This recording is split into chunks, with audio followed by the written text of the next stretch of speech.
महान हिमालय था। और ये कैसा हिमालय है? तो अपना उत्तर आएगा वो महान हिमालय था और ये है लघु हिमालय। क्योंकि मध्य भाग में इसलिए इसको मध्य हिमालय भी कहते हैं। और इसी हिमालय का एक अन्य नाम उड़ाया जाता है, वो आता है हिमाचल हिमालय। हिमालय हिमाचल, इसे हिमाचल हिमालय भी कहा है। आदि आती है ये महान हिमालय के जस्ट नीचे। तो पहली बात तो आपको यहाँ क्या नोट कर लेनी है, यह महान हिमालय के दक्षिण में उसके समानांतर स्थित है या फिर फैला हुआ है। चलो ठीक बात है। अगली बात क्या, मेन बात जो आपको है कि महान हिमालय के दक्षिण, कौन से हिमालय के? महान हिमालय के दक्षिण में, महान हिमालय के दक्षिण में समानांतर रूप से फैला हुआ।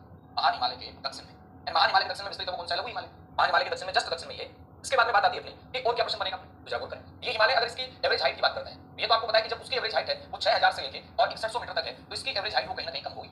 कम कितनी है? इसकी एवरेज हाइट है वो आपका 3700 से लेकर और कितनी 4500 मीटर तक है। और कई से स्रोतों में, अन्य स्रोतों में आपको या फिर अन्य बुक्स में आपको क्या मिलेगी, अन्य जगह आपको एक और मिल सकता है, तो वो अगर आ जाए तो वो नहीं करना आपको, वो नहीं है। 3800 से लेकर 4200 मीटर तक इसकी एवरेज हाइट ना होगी, और कितनी है? 3700 से लेकर 4500 मीटर, क्योंकि एनसीईआरटी के अंदर इसी फैक्ट को माना गया है। इसके बाद बात आती है इसकी चौड़ाई की बात आती है। इसकी चौड़ाई कितनी है? तो अपना उत्तर आएगा इसकी जो चौड़ाई है वो कितनी है, ताकि गौर करना। इसकी जो चौड़ाई है वो आती है 50 से लेकर और 100 किलोमीटर तक। इसकी जो एवरेज चौड़ाई आती है ये कितनी है? 50 से लेकर 100 किलोमीटर।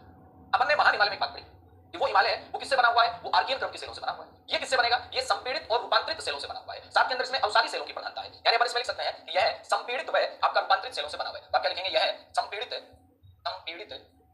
एवं रूपांतरित सेलों से बना हुआ है। संपीड़ित एवं रूपांतरित सेलों से बना हुआ है। यानी ये वाला भाग जो है ये संपीड़ित और रूपांतरित सेलों से बना हुआ है। साथ के अंदर इसमें अवसादी चट्टान, इसमें चूना पत्थर पाया जाता है, इसमें आपको क्वार्टज मिलेगा, इसमें इस मध्य हिमालय वाले भाग में, या फिर अपन कहें लघु हिमालय। तो नेक्स्ट पॉइंट आप नोट कर सकते हैं, इसमें स्लेट, चूना पत्थर, क्वार्टज, यानी यहां पर आपको क्या-क्या मिलेगा? यहां पर आपको स्लेट मिल सकती है, यहां पर आपको चूना पत्थर मिलेगा, यहां पर आपको क्वार्टज मिलेगा। जबकि महान हिमालय के अंदर अपन ने क्या पढ़ा था? वहां पर आपका आर्कियन क्रम की सेल है, वहां पर ग्रेनाइट है, वहां पर नीस है, वहां पर सिस्ट है, वो सेल है। जबकि यहां पर संपीड़ित है, रूपांतरित सेल है, साथ के अंदर यहां पर स्लेट है, चूना पत्थर है और क्वार्टज की उपस्थिति। इसके बाद में नेक्स्ट बात आती है कि हिमालय का ये वाला जो भाग है ये क्या है? ये अत्यधिक कटा फटा है। यानी यह भाग क्या है? यह भाग अत्यधिक कटा फटा है, यह भाग अत्यधिक कटा फटा है, कटा है एवं घाटियों की दिखता है। एवं यहां पर किसकी दिखता है? घाटियों की दिखता है। यानी उस वाले हिमालय में किसकी दिखता थी? उस वाले हिमालय में चोटियों की दिखता थी, और इस वाले हिमालय में किसकी दिखता है? तो अपना उत्तर आएगा घाटी। यानी मध्य हिमालय में घाटियां आ रही है, अपन पढ़ेंगे अलग-अलग घाटियां हैं यहां पे।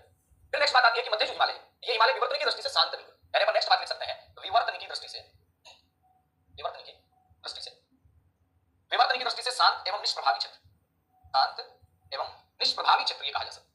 यानी यहां पर विवर्तन की जो क्रियाएं हैं उन क्रियाओं का ज्यादा प्रभाव नहीं देखने को मिलता। तो विवर्तन की या प्लेट विवर्तन की दृष्टि से ये क्षेत्र कैसा है? तो अपना उत्तर आएगा ये क्षेत्र प्लेट विवर्तन की दृष्टि से शांत है और निष्प्रभावी है। इसका मतलब इस वाले भाग के अंदर अपन देख पाएंगे तो इस वाले भाग में आपको क्या देखने को नहीं मिलेगा? इस वाले भाग में आपको भूकंप और भूसंकलन देखने को नहीं मिलेंगे। तो आप एक चीज और नोट कर सकते हैं यहीं पर इसी के नीचे, यानी भूकंप जो है और भूकंप के साथ जो भूसंकलन है ये यहां पर मिलेंगे या नहीं मिलेंगे? भूकंप व भूसंकलन कम होंगे, मिल भी जाएंगे, अगर आएंगे भी तो उतनी निरंतरता, उतनी बारंबारता नहीं रहेगी जितनी महान हिमालय में पाई जाती है। क्यों नहीं रहेगी? क्योंकि विवर्तन की दृष्टि से कैसा क्षेत्र है? शांत और निष्प्रभावी। अब बात आती है नेक्स्ट कि इसे अलग-अलग नामों से जाना जाता है। यानी ये जो मध्य हिमालय है इसके अलग-अलग नाम आते हैं। जैसे इसको जम्मू कश्मीर में अलग नाम से, जैसे हिमाचल में अलग नाम से, जैसे नेपाल में अलग नाम से जाना जाएगा, इसे आपका अपने भारत में अलग नाम से। तो जागरूक करेंगे इसके अलग-अलग नाम क्या आते हैं। यानी इसको जम्मू में किस नाम से जानते हैं? पीर पंजाल श्रेणी। इसको हिमाचल में किस नाम से जानते हैं? धौलाधर श्रेणी। बात करते हैं इसको आपका उत्तराखंड में किस नाम से जानते हैं? उत्तराखंड में इसको कहते हैं आपका नागटिबा। और इसको नेपाल में किस नाम से जाना जाता है? नेपाल में याद रखना महाभारत श्रेणी के नाम से। इसके चार नाम याद रखें। जम्मू कश्मीर में क्या कहते हैं? पीर पंजाल। बात करते हैं हिमाचल में क्या कहते हैं? धौलाधर। उत्तराखंड में क्या कहते हैं? नागटिबा। और बात करते हैं नेपाल में क्या कहते हैं? तो महाभारत श्रेणी के नाम से नेपाल में जाना जाता है। एक-एक नाम लिख लेते हैं। जम्मू में क्या कहते हैं जी? जम्मू में कहते हैं पीर पंजाल, पीर पंजाल श्रेणी। यानी जम्मू कश्मीर में इसी श्रेणी का जो नाम आता है वो आता है पीर पंजाल श्रेणी। बात करते हैं हिमाचल में इस श्रेणी का नाम क्या आता है? हिमाचल में इस श्रेणी का नाम आता है धौलाधर श्रेणी। और बात करते हैं हिमाचल के बाद में नेक्स्ट आगे चलकर कि उत्तराखंड में इसे क्या कहते हैं? उत्तराखंड में इसका नाम आता है नागटिबा श्रेणी। उत्तराखंड में इसको क्या कहते हैं? नागटिबा श्रेणी कहते हैं। उत्तराखंड के बाद में प्रश्न बना कि नेपाल में क्या कहते हैं? तो नेपाल में इसको कहा जाता है महाभारत श्रेणी। यानी नेपाल में इसे क्या नाम दिया जाता है? तो अपना उत्तर आएगा नेपाल में इसको महाभारत श्रेणी के नाम से जाना जाता है। जम्मू कश्मीर में पीर पंजाल श्रेणी कहते हैं, हिमाचल में इसको धौलाधर श्रेणी कहते हैं, उत्तराखंड में इसको नागटिबा श्रेणी कहते हैं, नेपाल में इसको महाभारत कहते हैं। फिर आपके मन में प्रश्न आएगा कि हमने तो पीर पंजाल के साथ वो भी पढ़ा था काराकोरम, लद्दाख, जास्कर, क्या है? चारों का क्रम बनता है उत्तर से दक्षिण। काराकोरम फिर लद्दाख आता है, फिर जास्कर आता है, उसके बाद पीर पंजाल आता है। यहां आपको याद ही रख लेना है काराकोरम, काराकोरम के बाद लद्दाख, लद्दाख के बाद जास्कर, जास्कर के बाद पीर पंजाल, काराकोरम, लद्दाख, जास्कर, पीर पंजाल। काराकोरम, लद्दाख, जास्कर तीनों ट्रांस हिमालय में है और पीर पंजाल मध्य हिमालय का हिस्सा आ जाता है। हिमाचल में क्या कहते हैं? धौलाधर श्रेणी, उत्तराखंड में नागटिबा श्रेणी और नेपाल में इसको महाभारत श्रेणी कहा जाता है। बराबर से नोट कीजिएगा। 2 सेकंड के लिए रुकता हूं, फिर चलते हैं आगे और एक बात और करते हैं। अच्छा चलें। हाँ अब देखिएगा इसके अंदर बात करते हैं। अच्छा चलें आगे। इस वाले भाग में घाटियां हैं, तो घाटियां कौन-कौन सी? इस वाले भाग में घाटियां हैं तो यहां पर कश्मीर घाटी, कश्मीर घाटी यहां पर कुल्लू कांगड़ा घाटी, कुल्लू कांगड़ा घाटी। इसके बाद में यहां पर आपका मसूरी घाटी। इसके बाद में आगे चलते हैं तो यहां पर काठमांडू घाटी, काठमांडू। यानी ये घाटियां कौन से हिमालय में है? तो अपना उत्तर क्या आएगा? ये घाटियां आपका मध्य हिमालय में। कौन-कौन सी घाटियां हैं? मसूरी घाटी यहां पर, बात करते हैं यहां पर काठमांडू घाटी, बात करते हैं यहां पर कुल्लू कांगड़ा घाटी, कश्मीर घाटी। कश्मीर घाटी की बात करते हैं तो कश्मीर घाटी का निर्माण कौन सी नदी के द्वारा हुआ है? यहां पर उत्तर आएगा झेलम नदी। बात करते हैं कुल्लू और कांगड़ा, इन दोनों नदियों का व्यास नदी के द्वारा हुआ है। बात करते हैं मसूरी, ये यमुना नदी है, इसके द्वारा इसका आपका निर्माण हुआ है। और बात करते हैं काठमांडू घाटी, बागमती जो नदी है इसके द्वारा इसका निर्माण। काठमांडू घाटी कहां पर है? ये नेपाल के अंदर है। और बाकी ये तीनों घाटियां कहां पर है? तो अपना उत्तर आएगा अपने भारत। बाकी तीनों घाटियां कहां पर है? अब यहां आपको एक बात और याद रख लेनी कि कुल्लू और कांगड़ा दोनों की दोनों घाटियां है कहां पे? तो अपना उत्तर आएगा ये उत्तराखंड के अंदर है। कुल्लू और कांगड़ा दोनों ही घाटियां कहां पर है? उत्तराखंड में। और आपको इनमें एक बात और लिख लेनी है, वो क्या लिख लेनी है कि कुल्लू जो घाटी है ये आपकी कैसी घाटी है? अनुप्रस्थ घाटी है। कुल्लू वाली जो घाटी है ये कैसी घाटी है? अनुप्रस्थ घाटी है। और बात करते हैं अपन कि कांगड़ा घाटी कैसी है? ये नमन घाटी है। ये कैसी घाटी है? नमन। ये सीधा सीधा फैक्ट याद रख लेना आपको कि कुल्लू घाटी कैसी घाटी है? अनुप्रस्थ घाटी है। और कांगड़ा घाटी कैसी घाटी है? नमन घाटी है। कश्मीर घाटी है, झेलम नदी बनाती है जम्मू कश्मीर के अंदर। कुल्लू कांगड़ा घाटियां दोनों ही उत्तराखंड के अंदर आती है, व्यास नदी बनाती है। मसूरी घाटी आपका हिमाचल प्रदेश में आती है, व्यास नदी बनाती है। मसूरी घाटी आपका उत्तराखंड में आती है, यमुना नदी के द्वारा निर्मित है। और बागमती जो घाटी है, बागमती नदी की जो काठमांडू घाटी है, ये नेपाल के अंदर आपका आ जाए। यानी इस वाले भाग में घाटियां, इस वाले भाग में घाटियों के और भी नाम आते हैं, जैसे कि पूर्वी भाग के अंदर जो रहती हैं उन्हें पर क्या कहते हैं? द्वार कहते हैं। और पश्चिमी भाग के अंदर जो है उन्हें पर क्या कहते हैं? दून कहते हैं। एक चीज और लिख सकते हैं आप, यहां यहां यहां पूर्वी भाग की, यहां पूर्वी भाग की घाटियों को बाग तथा पश्चिम पश्चिम भाग की घाटियों को दून कहा जाता है। पूर्वी भाग की जो घाटियां हैं उन्हें क्या कहते हैं? द्वार कहते हैं। और पश्चिमी भाग की जो घाटियां हैं उन्हें अपन क्या कहते हैं? दून कहते हैं। अब आपसे क्वेश्चन आएगा जैसे में हरिद्वार है, जैसे कि दून में आ जाए तो देहरादून है, कोटली दून है, कोटली दून है, ये कोटली दून देहरादून, ये क्या है? यहाँ की घाटियां। इसको आप नोट करें, फिर आगे चलते हैं और फटाफट से एक बार देखते हैं क्या क्या प्रश्न और अपने बनने वाले हैं। ठीक है, एक बार चलिए आगे देखते हैं, करते हैं। अच्छा चलिए आगे चलते हैं। यानी यहाँ पर बहुत सारी घाटियां हैं, जैसे कि अपन ने बात की कौन कौन सी है। ठीक है, अच्छा अब इनको क्या क्या कहते हैं? जैसे कि मैं बात करता हूँ, जैसे कि देहरादून, जैसे कि, और देहरादून तो यहाँ पर अपन कहेंगे सबसे लंबी घाटी यही है। जैसे देहरादून है, कोटली दून है, जैसे कोटली दून है, जैसे हरिद्वार है। अब बात आती है देहरादून की, तो देहरादून में आपको याद रखना है यहाँ की सबसे लंबी बड़ी घाटी, यानी यहाँ की सबसे लंबी और बड़ी घाटी कौन सी? देहरादून घाटी है। घाटियां तो और भी जैसे बता, देहरादून है, कोटली दून है, हरिद्वार है, लेकिन यहाँ की जो सबसे बड़ी और सबसे लंबी जो घाटी है वो कौन सी है? तो अपना उत्तर आएगा वो देहरादून। और देहरादून के अंदर आपसे पूछ लिया जाए तो इसकी जो लेंथ है, इसकी जो आपकी लंबाई है वो कितनी करेंगे आप? वो करेंगे, इसकी लंबाई है ये तो 35 से लेकर और 45 किलोमीटर तक इसकी लंबाई है, न्यूनतम 35 और अधिकतम 45 तक आपका विस्तार है। और अगर बात करते हैं इसकी चौड़ाई की, तो चौड़ाई में याद रखना 22 से लेकर और 25 किलोमीटर तक इसकी क्या है? चौड़ाई। इसके बाद क्वेश्चन बना कि ये जो मध्य हिमालय वाला भाग है, इस मध्य हिमालय में आपको याद क्या लेना है कि मध्य हिमालय वाले भाग में यहाँ पर घास के मैदान है। यहाँ पर क्या है? घास के मैदान। और इन घास के मैदानों को अलग अलग भागों में अलग अलग नामों से जाना जाता है। यहाँ मध्य हिमालय में घास के मैदान भी, और घास के मैदानों को मर्ग कहा जाता है। क्या कहा जाता है? मर्ग। जैसे कि गुलमर्ग, सोनमर्ग, यानी घास के मैदानों को मर्ग कहते हैं। जैसे कि मैंने कहा गुलमर्ग भी हो सकता है, जैसे कि मैंने कहा सोनमर्ग भी हो सकता है। गुलमर्ग और सोनमर्ग ये दोनों के दोनों कहां पर हैं? ये घास के मैदान जम्मू कश्मीर में। जबकि बात करते हैं घास के मैदानों में, बुग्याल घास के मैदान है और पयाल घास के मैदान है। बुग्याल और पयाल ये घास के मैदान कहां है? तो अपना उत्तर आएगा ये घास के मैदान उत्तराखंड के। और जहां जहां ये घास के मैदान है वहां वहां जनजातियां पाई जाती हैं। यानी मैं यूं कह सकता हूं यहाँ पशुपालक जनजातियां हैं, पशुपालक जनजातियां यहाँ पर पाई जाती हैं या फिर निवास करती हैं। और वो पशुपालक जो जनजातियां हैं ये क्या करती हैं? ये यहाँ पर ऋतु प्रवास करती हैं। ऋतु प्रवास का मतलब जब सर्दी आ जाती है तब क्या करते हैं? ये पहाड़ी भागों को छोड़कर, यानी ऊंचाई वाले भागों को छोड़कर मैदानी भागों की ओर आ जाते हैं। और जब गर्मी आ जाती है तो मैदानों को छोड़कर ऊंचाई वाले भागों की तरफ चले जाते हैं। तो हिमालय का ऐसा कौन सा भाग है जहां ऋतु प्रवास पाया जाता है या ऋतु प्रवास के दिखता है? तो अपना उत्तर बनेगा हिमालय का ये मध्य हिमालय वाला भाग है जहां पर ऋतु प्रवास के दिखता है। पशुपालक जनजातियां यहाँ पे पाई जाती हैं। घास के मैदान को मर्ग कहा जाता है, जैसे गुलमर्ग है, सोनमर्ग है, बुग्याल है, पयाल है। ये घास के मैदान कहां पर है? मध्य हिमालय के अंदर ही आ जाते हैं। अब इसके बाद और भी बातें हैं कि मध्य जो हिमालय है इसके अंदर आपको बहुत सारे पर्यटक स्थल मिलेंगे। जितने भी पर्यटक स्थल हैं, चाहे वो गुलमर्ग है, सोनमर्ग है, पटनीटॉप है, पहलगाम है, ये सारे जम्मू कश्मीर के हैं। हिमाचल प्रदेश के अंदर फिर आप आते हैं धर्मशाला वगैरह है, कुल्लू मनाली है। उत्तराखंड के अंदर आपका रानीखेत है, मसूरी है, नैनीताल है, इसके बाद अल्मोड़ा है, फिर अपन सिक्किम वगैरह के अंदर चले जाते हैं। तो ये तमाम जो पर्यटक स्थल हैं ये भी कौन से भाग में है? मध्य हिमालय में। तो फटाफट इनको नोट डाउन कीजिएगा, फिर अपन चलते हैं आगे और देखते हैं क्या क्या बातें यहाँ पर देखी जाती है। ठीक है, अच्छा तो यहाँ पर क्या है? ऋतु प्रवास करने वाली जातियां भी पाई जाती है। ठीक है, उसके बाद अपन बात करते हैं यहाँ पर क्या है? पर्यटन स्थल बहुत ज्यादा है। कौन से भाग में? इस मध्य हिमालय में। तो लिख पाया? उम्मीद करता हूं लिख लिया होंगे आपने। अच्छा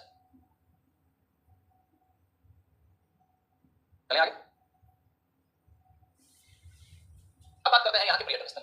यहाँ के पर्यटन स्थलों के अंदर देखिएगा अपन यहाँ पर कितने राज्य मुख्य रूप से लें पर्यटन स्थलों में, उजागर करेंगे अपने यहाँ के पर्यटन स्थल देख रहे हैं। और पर्यटन स्थलों में अपन नंबर 1 पे जम्मू कश्मीर ले लेते हैं। जम्मू कश्मीर में कौन कौन से पर्यटन स्थल है? जम्मू कश्मीर के बाद में अपन ले लेते हैं यहाँ पर हिमाचल प्रदेश। हिमाचल प्रदेश में कौन कौन से पर्यटन स्थल है? हिमाचल प्रदेश के बाद में अपन ले लेते हैं उत्तराखंड। उत्तराखंड में कौन कौन से पर्यटन स्थल है? और उत्तराखंड के बाद में अपन ले लेते हैं पश्चिम बंगाल। पश्चिम बंगाल में कौन से पर्यटन स्थल? पश्चिम बंगाल से चलते हैं अपन। तो पश्चिम बंगाल के अंदर पर्यटन स्थल आप जानते हैं, दार्जिलिंग जो है वो इसी हिमालय का भाग है। दार्जिलिंग जो है ये आपका इसी हिमालय का भाग आता है। कौन से हिमालय का भाग आता है? तो अपन कहेंगे इसी। बात करते हैं उत्तराखंड के अंदर क्या क्या आता है? उत्तराखंड के अंदर आप देखेंगे नैनीताल महत्वपूर्ण पर्यटक स्थल है। कहां पर है? उत्तराखंड। प्रश्न बनेगा नैनीताल के अलावा अल्मोड़ा कहां पर है? पर्यटन स्थल है, ये भी इस मध्य हिमालय के अंदर उत्तराखंड में। प्रश्न बनेगा कि रानीखेत कहां पर है? रानीखेत कहां पर है? ये भी आपका उत्तराखंड में। प्रश्न बनेगा कि चक्राता कहां पर है? तो भी अपना उत्तर बनेगा चक्राता कहां पर है? चक्राता भी उत्तराखंड में। चार महत्वपूर्ण स्थल और भी छोटे छोटे रेस्टोरेंट वगैरह, लेकिन आप चार तो याद रखिएगा, नैनीताल, अल्मोड़ा, रानीखेत, चक्राता। नैनीताल महत्वपूर्ण, रानीखेत महत्वपूर्ण, अल्मोड़ा है, चक्राता। कहां के पर्यटन स्थल है ये? आपके कहां के? मध्य हिमालय के अंदर, उत्तराखंड के। हिमाचल के पर्यटन स्थलों की बात करते हैं तो यहाँ पर शिमला आ जाता है, शिमला इसी का पर्यटन स्थल है। शिमला के बाद में अपन बात करते हैं तो आपका डलहौजी आ जाता है, शिमला है, डलहौजी है। इसके बाद में अपन बात करते हैं कुल्लू कांगड़ा आ जाता है। कौन सा कांगड़ा? कुल्लू, कुल्लू है, कांगड़ा है। मनाली आ जाता है, मनाली के बाद में बात करते हैं तो अपने तो धर्मशाला भी आ जाता है, धर्मशाला के बाद में बात करते हैं अपन तो कसौली भी आ जाता है। कौन सा आ जाता है? कसौली, धर्मशाला। धर्मशाला के बाद में यहाँ पर आपका कसौली भी आ जाता है, और कसौली के बाद में यहाँ पर आपका मेक मेक मेक लियोगंज भी आ जाता है, मेक लियोगंज भी यहाँ पर आ जाता है। इसके बाद में बात करते हैं अपन तो जम्मू कश्मीर में क्या क्या है? जम्मू कश्मीर में वही गुलमर्ग आ जाता है, गुलमर्ग के बाद में सोनमर्ग जम्मू कश्मीर का पार्ट है। चलो बिल्कुल अच्छी बात है। सोनमर्ग के बाद में पहलगाम यहीं का पार्ट है, पहलगाम के बाद में पटनी तोप यहीं का है, पटनी तोप यहीं का। उसके बाद में आपके मन में आएगा प्रश्न कि और क्या कौन से? देहरादून जैसे आप देख सकते हैं, देहरादून है ये आपके उत्तराखंड में आता है।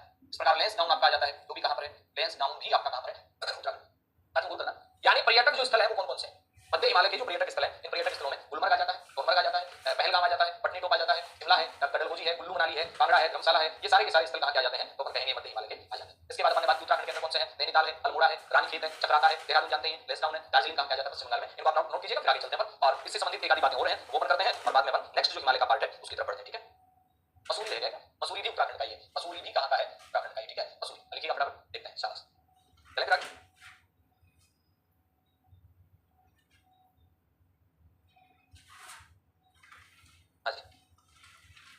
अब देखिएगा, इसी के अंदर आपको याद रखना है कि मध्य हिमालय वाला जो भाग है, इस मध्य हिमालय में नदी के अपहरण की अधिकता ज्यादा है। मध्य हिमालय में, मध्य हिमालय में नदी अपहरण की अधिकता, नदी अपहरण की, यानी रिवर कैप्चर के उदाहरण है ये आपको यहाँ पर ज्यादा देखने को मिलते हैं। और मध्य हिमालय का जो ऊपरी ढाल है, मध्य हिमालय का कौन सा ढाल? ऊपरी ढाल थोड़ा तीव्र है, मध्य हिमालय का, मध्य हिमालय का ऊपरी भाग या ऊपरी ढाल तीव्र तथा दक्षिणी ढाल मंद है, दक्षिणी ढाल मंद है, तो औपवेग स्वरूप प्रदान, औपवेग स्वरूप प्रदान करता, औपवेग स्वरूप प्रदान करता। कौन से हिमालय में? तो अपना उत्तर आएगा आपका कौन से हिमालय में? मध्य हिमालय। ठीक है, अब अपन बात करते हैं मध्य हिमालय के बाद में शिवालिक। शिवालिक के अंदर देखिएगा कोई लंबी चौड़ी कहानियां है नहीं, ये शिवालिक है, क्योंकि शिवालिक वाला पार्ट है ये क्या है? ये सबसे बाहर है, इसलिए अपन इसे क्या कहते हैं? इसे अपन बाह्य हिमालय कहते हैं। शिवालिक का ही दूसरा नाम क्या आ जाता है? बाह्य हिमालय आ जाता है। ये आउटर हिमालय सबसे बाहरी भाग यही है, इसलिए इसको अपन क्या कहते हैं? बाह्य हिमालय कहते हैं। शिवालिक है तो बाह्य हिमालय कहते हैं, एक ही बात है, कोई अलग बात है। इसके बाद क्वेश्चन बनता है कि शिवालिक को क्या कहा जाता है? शिवालिक को कहा जाता है हिमालय का जलोढ़ पंख। शिवालिक को क्या कहा जाता है? शिवालिक को कहते हैं हिमालय का जलोढ़ पंख कहते हैं। क्वेश्चन बने हिमालय का जलोढ़ पंख किसे कहा जाता है? शिवालिक को। शिवालिक का विस्तार कहां से लेके कहां तक है? अगर इसके विस्तार की बात करते हैं अपन तो शिवालिक का जो विस्तार है ये विस्तार कहां से लेके कहां तक आता है? जरा गौर करना। शिवालिक का जो विस्तार है ये पोतवार के पठार से, कौन से पठार से? तो अपन कहेंगे शिवालिक का विस्तार है ये पोतवार पठार से, कौन से पठार से? पोतवार पठार से कोसी नदी तक, कोसी नदी तक तो है निरंतर, कोसी नदी तक है ये तो है निरंतर, यानी पोतवार पठार से लेकर और कौन सी नदी तक? तो अपना उत्तर आएगा पोतवार पठार से लेकर कोसी नदी तक है। इसका विस्तार कैसा है? तो अपन कहेंगे निरंतर क्रम में इसका विस्तार है, कौन से क्रम में? निरंतर। और इसके आगे जब बात करते हैं अपन तो आगे इसका विस्तार आगे अरुणाचल प्रदेश तक है, आगे इसका विस्तार कहां तक है? अरुणाचल प्रदेश तक है, लेकिन निरंतर रूप में इसका विस्तार पाकिस्तान के पोतवार पठार से लेकर और कौन सी नदी तक है? कोसी नदी। यानी पर यूं कह सकते हैं कि शिवालिक का विस्तार कहां से लेकर? पोतवार पठार से लेकर और कोसी नदी तक इसका विस्तार आपका हुआ है। हिमालय में सबसे बाद में बनी श्रृंखला जो है वो कौन सी है? शिवालिक श्रृंखला है, इसलिए तो इसे क्या कहते हैं? हिमालय का जलोढ़ पंख कहा जाता है। क्वेश्चन बनेगा आपने कि शिवालिक जो है शिवालिक का विस्तार कहां से लेकर कहां तक है? पोतवार पठार से लेकर कोसी नदी तक है, इसका विस्तार शिवालिक। चलो ठीक बात है। नेक्स्ट बात अपन क्या लिख सकते हैं कि इसकी जो अपनी ऊंचाई है, औसतन ऊंचाई कितनी है? शिवालिक जो है इसकी औसतन ऊंचाई कितनी है? तो यहां पर आपका उत्तर बनेगा इसकी औसतन ऊंचाई 1800 से लेकर और 2200 मीटर है। औसतन ऊंचाई तो कम होनी है क्योंकि सबसे बाद में बना, और हिमालय के अंदर यानी अपन लिख सकते हैं सबसे सबसे बाद में बना भाग, जिसमें अवसादी वह जलज चट्टानों की अधिकता है, जलज चट्टानों की अधिकता। अब जलज चट्टानों की अधिकता तो इसके अंदर बजरी भी पाई जाती है, इसके अंदर रेत भी पाई जाती है, यानी अपन लिख सकते हैं इसी हिमालय के अंदर, इसी हिमालय के अंदर क्या क्या पाया जाता है? बजरी की अधिकता है इस वाले हिमालय में, इस वाले हिमालय में रेत की अधिकता है, वह अवसादी अवसादी चट्टान। और अवसादी में भी कैसी चट्टानें? असंगठित जो चट्टानें हैं उन असंगठित चट्टानों की इसमें क्या है? अधिकता पाई जाती है। उसके बाद क्वेश्चन बनता है कि ये जो हिमालय है इसकी चौड़ाई है ये हिमाचल प्रदेश में तो ज्यादा है, और जैसे जैसे हिमालय उधर जाता है वैसे वैसे इसकी चौड़ाई क्या हो जाती है? कम हो जाती है। इतना लिखा है, लिखो फटाफट लिखो जल्दी से, आगे चलते हैं, लिखिएगा। तो इसकी चौड़ाई किधर ज्यादा है? तो अपना उत्तर आएगा इसकी चौड़ाई आपका अपने हिमाचल प्रदेश की तरफ ज्यादा है, और जैसे जैसे अपन उधर जाते हैं वैसे वैसे इसकी चौड़ाई कम होती चली जाती है। तो बजरी इसके अंदर पाई जाती है, इसमें आपका रेत पाई जाती है, इसमें अवसादी चट्टानें पाई जाती हैं, इसमें बलुआ पत्थर भी पाया जाता है, इसमें बलुआ जो पत्थर है वो भी इसमें पाया जाता है। इसके अंदर आपका मृतिका है, मृतिका मृतिका है उसकी भी इसके अंदर अधिकता पाई जाती है। इसके अलावा इसके अंदर आपका मिश्र पिंडास कांग्लोमरेट जिसे अपन कह सकते हैं, इसके अंदर कांग्लोमरेट भी पाए जाते हैं, कांग्लोमरेट की भी अधिकता इसमें है, मिश्र पिंडास जिसे कहा जाता है। इसके अंदर आपका चूना पत्थर भी पाया जाता है, इसमें कहां लिखूं, जगह ही नहीं बची, इसमें चूना पत्थर की अधिकता भी पाई जाती है। कौन से पत्थर की अधिकता पाई जाती है? चूना पत्थर की। तो एक पेज के ऊपर हमने ये सारी की सारी जानकारियां हैं वो देख ली है। अब इसके बाद बात करेंगे कि इस हिमालय का किधर चौड़ाई ज्यादा है और किधर इसकी चौड़ाई है वो कम है, ठीक है। इसी हिमालय की बात करते हैं अपन। हाँ जी, चले। हाँ, अब बात करते हैं कि जो शिवालिक हिमालय है, इस शिवालिक हिमालय की चौड़ाई, शिवालिक हिमालय की चौड़ाई, शिवालिक की चौड़ाई जो है, शिवालिक की चौड़ाई ये किधर ज्यादा है, शिवालिक की चौड़ाई किधर ज्यादा है, तो अपन कहेंगे पश्चिम में अधिक है, पश्चिम में अधिक है, और पूर्व में क्या है, पूर्व में कम है। पश्चिम में अधिक है, पूर्व में क्या कम है। इसका अगर देशांतर विस्तार पूछा जाए, अभी अपन ने बात की थी, ये कहां तक, कोसी नदी तक है, ये यूं भी लिख सकते हैं आप, ये 87 डिग्री पूर्वी देशांतर तक। कितने डिग्री पूर्वी देशांतर तक, 87 डिग्री पूर्वी देशांतर तक। इसके बाद में शिवालिक के अलग अलग नाम आते हैं, यानी अपन यूं कह सकते हैं कि शिवालिक के विभिन्न विभिन्न नाम या शिवालिक के अलग नाम। अलग अलग नाम का मतलब इसके क्या क्या नाम है, शिवालिक के अलग अलग जो नाम है इनमें देखिएगा साथियों, अपने शिवालिक को कहते ही हैं, सामान्य नाम तो इसका शिवालिक है, ठीक है। ये शिवालिक वाला हिस्सा है, ये कहां कहते हैं, स्पेशल हिमाचल प्रदेश के अंदर से क्या कहा जाता है, शिवालिक कहा जाता है। अगर गोरखपुर की बात आती है तो गोरखपुर में शिवालिक की जो पहाड़ियां हैं इनको ढूंढवा कहते हैं, ढूंढवा।